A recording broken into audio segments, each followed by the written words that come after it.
Hello, seers and soothsayers, my name is TVSguy, and Riot have recently put Ghostcrawler in a video to talk about the future of lore and stories in the League of Legends universe. So, basically, let's watch that video together, and I'll pause every once in a while to respond to some of the stuff he says, or give some thoughts and feedback on the things that he's putting out in terms of teasing content. Then, once we're done with that, we'll talk a little bit about what I think League of Legends should do with the lore going forward. Like, for instance, should they do an anime or a movie, and what needs to happen in terms of their lore production output. Let's go. Hey everyone, Greg Street here. I'm the new head of Riot's creative development team.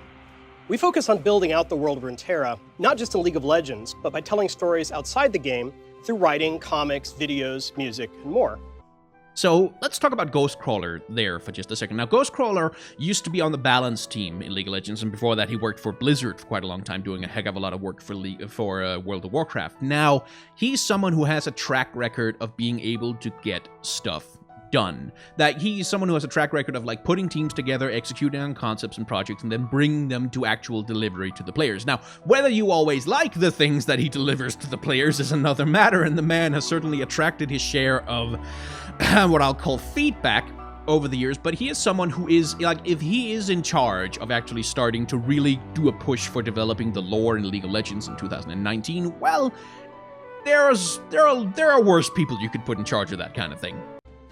2018 was all about setting the baseline for the world of Runeterra. We couldn't even really explain where the different locations existed until we could share with you a map of the world. Here I'll just jump in to do a little bit of punching Riot while they're down, in the sense that what he just said is that 2018 was about setting the baseline for League of Legends. What I would argue is that the last 5 years have been about setting the baseline for League of Legends, because in 2014, as we've talked about before, the entire lore of League of Legends was essentially retconned, mostly out of existence, and the game had to find an entirely new concept from which to build itself. Riot is one of the biggest publishers in the whole damn world. They swim in oceans of money. They have infinite freedom to do whatever the heck they want, and yet it has taken them apparently 4.5 to 5 years to get to a state where they're comfortable that they have a baseline from which they can start telling stories. It's taken them that long to get a workable modern map into the game. This is one of the things I have beat Riot over the head with many times, is that their track record on this stuff, which is why I brought up Greg Street's, Ghostcrawler's track record earlier. Riot's track record on this stuff, it's not exactly stellar. But starting this year, we want to talk a lot more about what these locations are like, and more importantly, how the champions connect to them and to each other. Here's something I like. He talks about what are the locations like, but also how champions connect to them and each other. As you will know if you've been watching this channel for a while, one of the things that I've been arguing for quite a good long while about League of Legends is that there needs to be more interaction between champions in order to make them real as characters, in order to establish character relationships that can then form the basis for actual storytelling, which is something that League of Legends has always struggled with, because their characters don't really interact outside of the now entirely meta-fictional games that happens on Summoner's Rift. And because the stories in the lore for quite a long time, it hasn't really focused on deep interaction between the various characters' storylines, or indeed progression of the various characters' storylines, the game has felt like it has 140 characters, but they're all of them just these kind of flat representations that are trapped in their own worlds without being connected to one another. So this, to me, sounds like a perfectly good idea. I hope they execute on it. So here's what's happening in Season 2019. With the release of Sylas, we're moving the story of Demacia forward. Demacia has taken a strong anti-magic stance, even to the point of Lux having to conceal her own inherent abilities. But now that Demacia has to contend with Sylas, a powerful mage branded a criminal, we really want to show you what's going to happen next. Can Demacia even continue to reject magic in a world where all other rivals seek to leverage it? See, here we have something interesting that's going on. Progressing the lore, progressing the story. This is something that Riot has been kind of trying to do for quite a long time. The most recent success they had with it was Akali, where they progressed her story through her rework to turn her into a quite substantially different character who was at a different point in her life. But the only previous time when they really tried to progress the storyline for an entire region was the Burning Tides event, which coincided with Gangplank's complete VGU, his complete rework. And in that event, they actually killed off Gangplank in the story, or they seemed to kill him off anyway, and in the only time that I can remember that the lore and events that happened in the lore of the game actually affecting the gameplay of League of Legends, Gangplank was killed. He was taken off of the champion, off of the champion select for a little while. Not in all of the modes, but he was taken off the champion select for a little while to reflect the fact that he was, air quotes, dead. This was the first time they had ever done anything quite that ambitious. It was the first time they had ever tried to move forward the storylines of the entire region. And it didn't really work. It was tremendously ambitious, and Misfortune at least has had a little bit of follow-up where she is now the pirate queen of Bilgewater, and she's trying to deal with all the difficulties that come along with the avenues of power and stuff like that. But nothing else about Bilgewater changed at all. Despite all the pomp and circumstance in killing Gangplank and the big lore event and Misfortune taking on the role of leadership, Bilgewater itself as a region was never followed up on. It never really changed as a thing. Twisted Fate and Graves had a whole reconciliation story arc during Burning Tides, where they gave up their mutual hatred for one another and are now working as partners once again. You tell me, is any of that reflected in the game of League of Legends? None of it is reflected in their character designs, certainly. It was never followed up on. It never became meaningful, and neither of them have had any meaningful stories in the aftermath of Burning Tides that kind of progresses their storyline now that Graves' whole deal was that he was an Avenger character. He had a grudge on Twisted Fate. He wants to kill him for something that Twisted Fate did to him in the past. That was his whole deal. That was the entirety of his character for quite a long time. What is he now? I don't know. What's his story about? What's he trying to do? What are his personal ambitions? Does he just want to make some money by being an outlaw? It's not clear because it was never followed up on. Burning Tides was incredibly ambitious, but it didn't really work.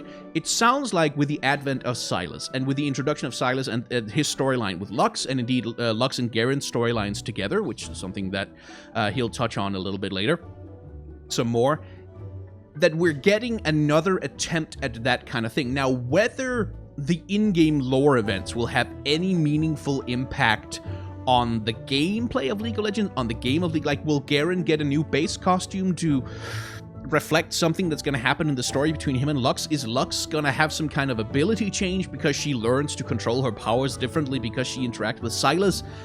I sincerely doubt it, but unless that kind of thing starts happening, it's really hard to take these big, we're going to change everything, we're going to progress the storyline things seriously, because if it's not reflected in the actual video game, if it's not reflected in the actual characters, then what is it really worth?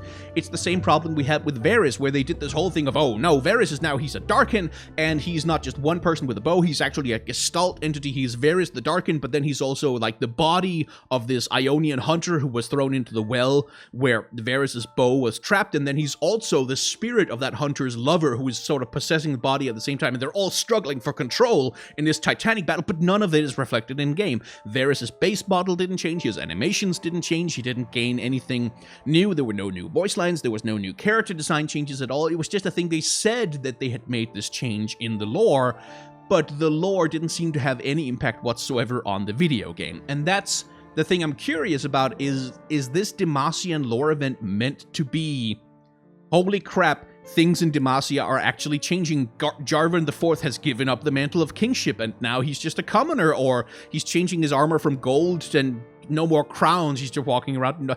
Is something going to happen at the lore event that's going to happen in the game as well? And again, usually the answer to that question is no, not so much. As a change of pace from a potentially dark story in Demacia, we'll also be looking into Bandle City this year. We'll consider questions such as, does one simply walk into Bandle City? And is Bandle City even a real place? Or even, why does Riot think the League world needs Yordles in the first place? Those are all very interesting questions. The Yordles, for me, have been a sore point in League of Legends lore for a long time, because we don't know what the heck they are. They are not really officially classified as what they specifically are in the League of Legends lore. If you go to the universe page right now and look at Bandle City, even though it was mildly updated recently, the whole, like, what's the cosmology of Yordles? What are they exactly for? Is the kind of thing that you kind of have to infer by reading about, the storylines of multiple Yordles and how they all fit together, that they are these sort of quasi-elemental nature spirits, fairy-like creatures that sort of take on the characteristics of whatever culture or whatever place they happen to inhabit, and they can all be this huge diverse range of different things depending on where they are, but they also, all of them come from Bandle City, which is this extra-dimensional pocket place where the Yordles can all get together and exist that is sort of impassable for you. Like, all of this convoluted nonsense has never really been formalized in a meaningful way, and what Ghostcrawler seems to be hinting at is that Riot is actually going to start taking a stance on what are Yordles, why are they in League of Legends, like what's their thematic role in the game, why are they necessary to the fantasy stories that we're telling here,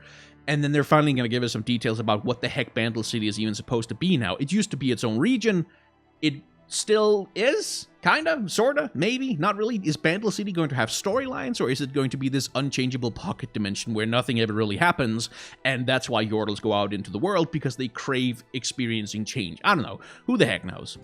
Now, I mentioned Demasia's story moving forward, and this is something we want to fully embrace. We've heard from a lot of you that the League universe feels frozen in time, except maybe when we release a new champion. I'm not gonna say that the reason he brings that up is because that's exactly what I've been harping on about for the past year and a half or so. I'm not going to say that. I'm not going to say that the reason why they've started thinking about meaningfully moving the League of Legends story forward is because I've been making videos about it. I'm not going to say that. I'm not saying it. I'm not going to say it. I'm just going to imply it. And we totally agree. This year, you're going to see the timeline start to advance. We'll be telling these stories inside of League itself, but also through our new comic series and other forms of fiction.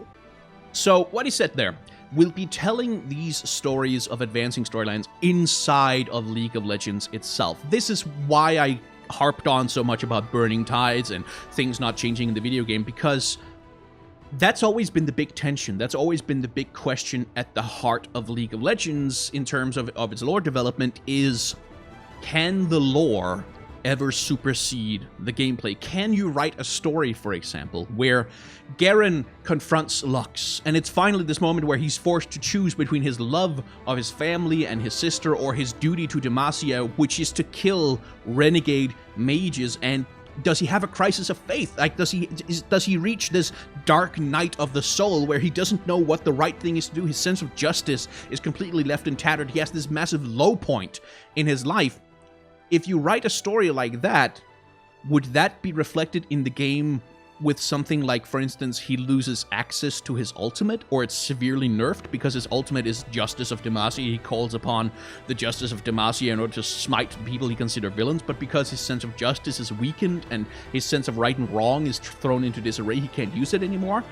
Can the lore ever actually screw with the video game on a meaningful level? Because I don't think it will. I don't think Riot will ever be willing to pull that particular trigger. I don't think they'll ever be willing to make sacrifices in the gameplay in order to make the lore more impactful and meaningful. And the trouble is, other video games do this all the time. Other video games will have you get to a point in the video game with your protagonist where it's like, oh my god, something terrible has happened, something has taken away all your party members, or you have lost half of your abilities, or all your tools and equipments and weapons have been taken away, and now you have to sneak your way through. Like, they will always make changes to the powers of the player and what can the player character do in order to more effectively tell the emotional story of what's going on. Like, Metal Gear Solid is famous for this, with like pretty much like first, second, and third games all having sequences where Snake is trapped in a compound and he can't get out and he has to survive through torture and he has to sneak and he loses access to all of his gear and someone puts a bomb in his inventory. Like, all these kinds of things are not really possible when you're balancing a competitive video game. You can't compromise the LEC or the LCS in order to tell those stories, because there's a lot of very expensive contracts in place that say Riot can't just randomly screw around with game balance in a way that disadvantages certain teams or certain players. Which means that the story, if League of Legends is a game where story and gameplay are supposed to be intertwined, are supposed to be co-equal, are supposed to co-mingle and influence each other, that can never happen under those circumstances, unless they find a way. Like, my suggestion here would be to have a situation kind of like what Hearthstone does, where they have the wild format and the standard format, and the wild format is just play whatever the hell you want. We don't care. There's no balance here. Bye, it's fun times. And standard is where ranked takes place, is where you actually, go. Does wild have a ranked system as well? I don't know. But standard is supposed to be the competitive experience of the game, and then wild is supposed to be the go crazy, do whatever the hell you want. A situation similar to that in League of Legends is the kind of thing I might push towards, where playing a normal game of League of Legends, all kinds of crazy stuff can happen. Like, characters can have, like, the lore can mess with them, and the abilities can change, and all kinds of crazy stuff can happen. But then in the competitive modes, in, like, ranked, in ranked 5s and team games, you can disable all of that, and the characters just stay within a very tightly balanced competitive lore state. Is that even feasible in the real world? I don't know. League of Legends is a very big game. Doing anything with it is really, really hard. But the point I'm trying to get at here is that until Riot themselves find a resolution to that issue, to that tension between the lore and the gameplay, telling stories within League of Legends is going to be really, really hard, because you can only tell stories that don't meaningfully impact the characters involved in those stories in any way, shape, or form. Now, I do want to emphasize comic series, because we'll be telling stories that continue for several issues rather than single standalone comics. We've heard from our comic readers out there that you feel like single issues don't really have the page length necessary to tell an in-depth story. And so going forward, our plan for the future is always multiple story arcs. We want to release at least one Marvel comic every month, and you've hopefully already seen this with the first 2 issues of Ash Warmother.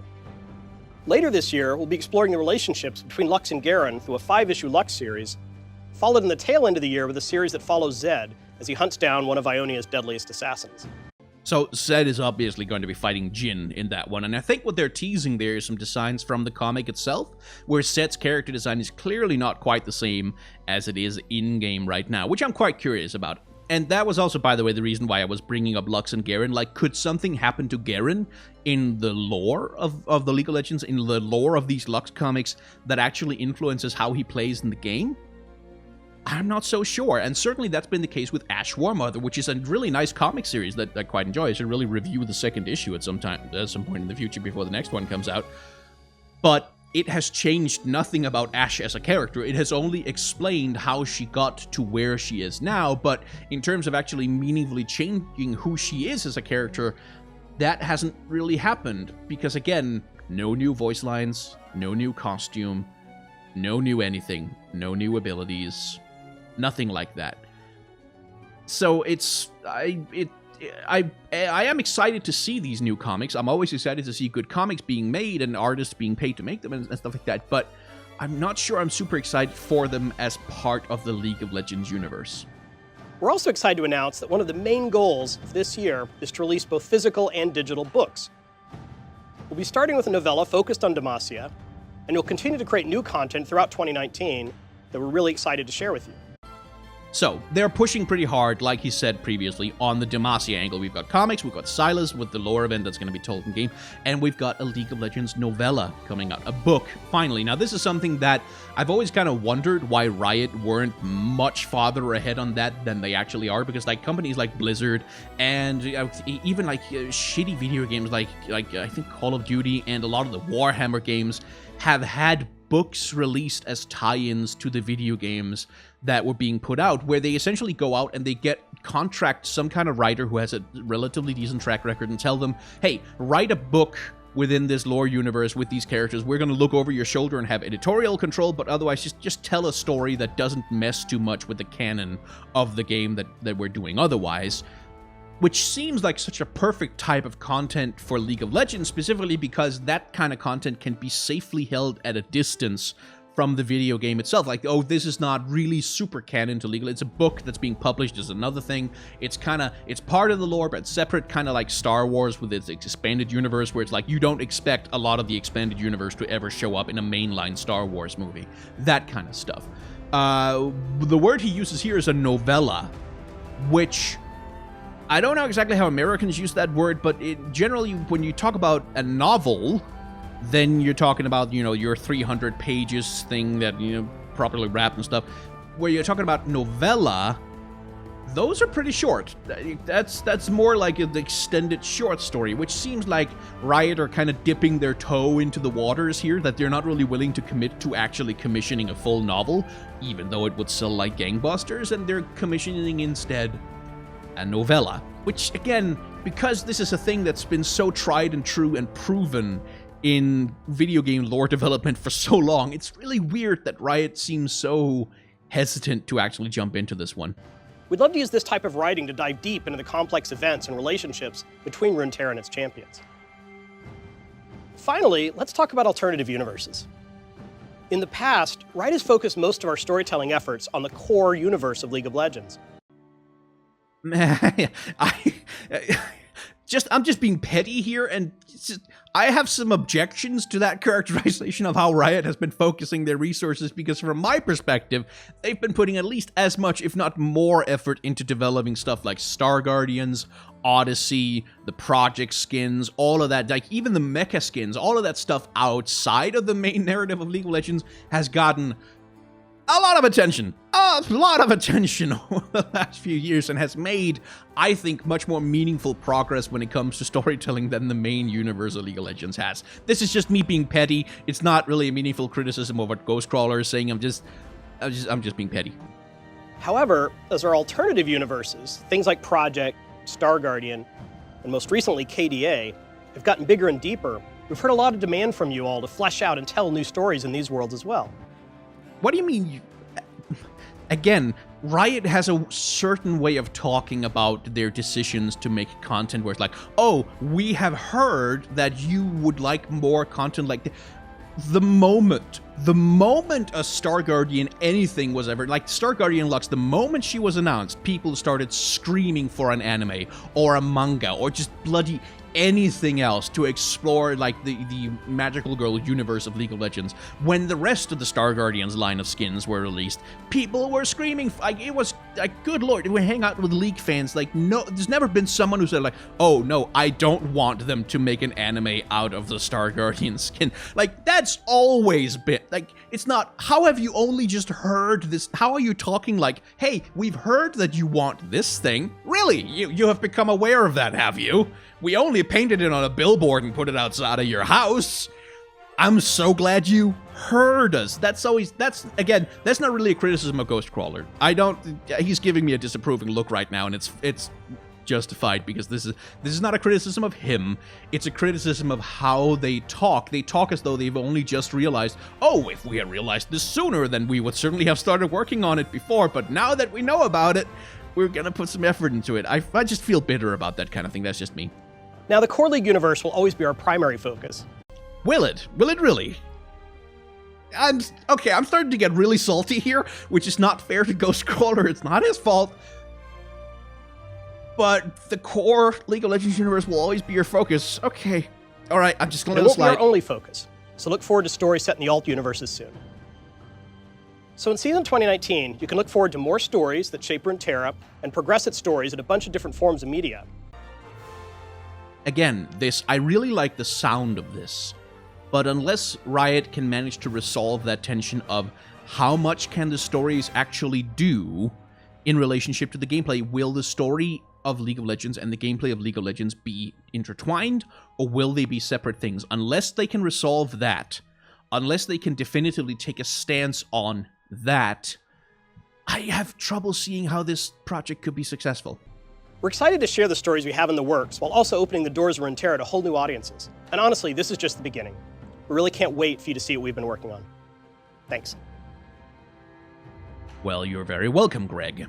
Okay, so now that I have spent an inordinate amount of time talking about a 3-minute video that Riot put out in order to announce some new content that they're eventually making, and being really mean to Ghostcrawler for no good reason, let's talk about some more constructive feedback, some more thoughts about what do I think League of Legends should do with their content going forward. Now, we've already talked about, I really think Riot needs to clarify, not just to themselves, but also to us, the audience, us, the players, whether the game of League of Legends and the lore of League of Legends are intertwined or whether they're separate. Because until that one is resolved, we will never know where we stand. We won't know what to expect, and I will always look at a rework like Varus as a bit of a failure because it didn't meaningfully manage to impact the game. If they could just tell me that, no, the Varys rework, that lore update is in the extended universe, it's not in the main League of Legends universe, then I could go to bed happy without being annoyed by it. So that's one thing that I really, really, really want them to be clear about in the future is where does the lore stand in relation to the game. The other things, there's 3 things that have kind of been always in the talks with League of Legends. 3 projects that kind of come up on the subreddit every once in a while. People keep mentioning them, and that's stuff like the League of Legends movie that has been semi-rumored to maybe be a thing that's being explored for production at some point. There's a League of Legends Netflix show, which is something that people keep telling Riot to do. Just partner up with Netflix and do some kind of a show. And then there's the idea of a League of Legends anime. And I'd like to talk about each of them in turn, because I really don't want a League of Legends movie. I really don't. Let's be more specific. I don't want a League of Legends movie. I wouldn't mind a Yasuo movie, or a Fizz movie, or a Teemo movie, or an Annie movie. I wouldn't mind a movie about one of the champions. I wouldn't mind a movie about one of the regions, a Demacia movie, or a Bilgewater movie. Like, a Bilgewater movie would be awesome. That could be a pirate film that isn't Pirates of the Caribbean, and therefore isn't terrible. But I don't want a League of Legends movie, because a League of Legends movie, to me, sounds like exactly the same mistake as making a Warcraft movie, a just big giant AAA film industry movie, a blockbuster event that's supposed to encompass everything that the video game is. You couldn't do it with Warcraft because there was just way too much stuff to cram in there. You couldn't do it with the kind of production and the kind of budget that you usually rely upon for video game tie-in movies like that. And similarly, you couldn't do that effectively with a League of Legends movie. There's 140 goddamn champions in this game. And if you try to do a League of Legends the movie, the question that every single fan who goes to see it was going to have on their mind is, will my main show up? Will the one champion that I care about show up? Will they have a cool voice line? Will they do a cool thing? Will we see them use their ultimate? Will they see them be an interesting part of the story? And the answer for like 90% of them, because you can't have a film with 140 characters, will be no. And that will be disappointing to a lot of people, but the filmmakers, especially with the demand from the studio who are saying, you got to be sure to put as many characters in there as possible, right, so we can make merchandise and stuff. I don't think it's a good idea. I think it's just an idea that's fraught with so many problems that you'd never be able to get it off the ground in a satisfying way. But I really would like to see stuff like an animated kids movie about Fizz and his pirate adventures in Bilgewater. I really would like to see a tense fantasy crime thriller with Shen and Zed, who are like embittered, estranged partners who have to reunite to hunt down the target, the guy who like once drove a wedge between them, like Jin, the serial killer that they never caught, like doing that as a noir crime thriller but in a fantasy universe, like interesting experiments like that. That's something I would like to see for theatrical film releases. Just not a League of Legends the movie kind of thing. As for a Netflix show, here's where I would be more interested in the show trying to be League of Legends the show. Like, instead of doing a Netflix series about one character and one story, I would be interested in something like an anthology series. Something like where you have like 4 episodes that are set in Demacia, 4 episodes that are set in Ionia, 4 episodes that are set in Noxus, and then you have a final 4 episodes where all 3 storylines come together in some kind of grand unifying climax, some kind of anthology show where you can kind of jump around a little bit. You can spend some time in one place, some time in another place, because when you have a serial show, like when you have a show with a bunch of episodes that is ongoing and which keeps running, that's when you can actually encompass a lot more. You can take some time to do a little bit of filler. You can take some time to check in with characters that aren't maybe super relevant, but where you can just have some fun spending time with them in a way that you really can't in a movie that has to be contained to 2.5, 3 hours at most. With a League of Legends Netflix show, you would be able to take those 12, 14, 15, 18 hours that it would take in total to go through a representative slice of the whole League of Legends universe. So that's something I would be really interested to see. And I think if League of Legends wanted to do it, Netflix would be the obvious partner. But all things being considered, probably Amazon would be the ones to grab them. But who knows, like Riot has always... The trouble with both a League of Legends movie and a Netflix show and an anime is that Riot traditionally have been tremendously, jealously protective of their IP. They do not want to give anyone else control of their stuff. They don't want to play nice. They never do it. And that's something that's perfectly sensible from their perspective, because the moment they give up their IP, they give up literally the only thing that their company has ever produced. League of Legends is the major thing that Riot has made. It's their golden goose. They can't let go of control of it, and that's something that makes them very unattractive as partners for other creative endeavors. I'm sure that the negotiations with Marvel over the rights to publish comics from the League of Legends universe alone must have been excruciating, and so trying to drag that into something as big as a movie where a hell of a lot of stakeholders are going to want a cut of the pie, a cut of the rights and the IP and the merchandising and the promotion and God knows what else. It's a troublesome circle to square, and the same thing goes for a League of Legends Netflix show. All of a sudden, there's a production company, there's actors, there's unions, there's all kind of stuff that need to be brought in and given a slice of the pie in order to make something like that come together, which is why I think a League of Legends anime might actually be the most likely thing that Riot would produce. First of all, because they have the budget to do it. They have the budget to purchase essentially all of the work output of a decent animation studio for long enough to produce a 12-episode series. They have the budget to do that kind of thing. They could maintain a pretty goddamn tight rein on the creative and the IP control over League of Legends itself if they tried something like that. So what should a League of Legends anime even be? Well, I think Riot have already made a pretty compelling pitch for one, because the trouble with all of League of Legends lore is that it is mutable, and it can change, and characters can have complete reworks, they can get complete redone. So if you made a League of Legends movie today, 5 years from now, half of the characters that appear in them may have had complete visual and gameplay updates and have had their stories retconned and everything about their personalities changed, and all kinds of things could have happened to them that would render the film, in hindsight, a little bit of a weird thing to put out because it's just going to be confusing to people. An anime would have the same problem in that a character could appear in episode 1, and then by the time episode 12 has finished production, they have had a complete rework, or they've got new abilities and stuff like that, and all of a sudden their appearance in the anime doesn't make even a little bit of sense.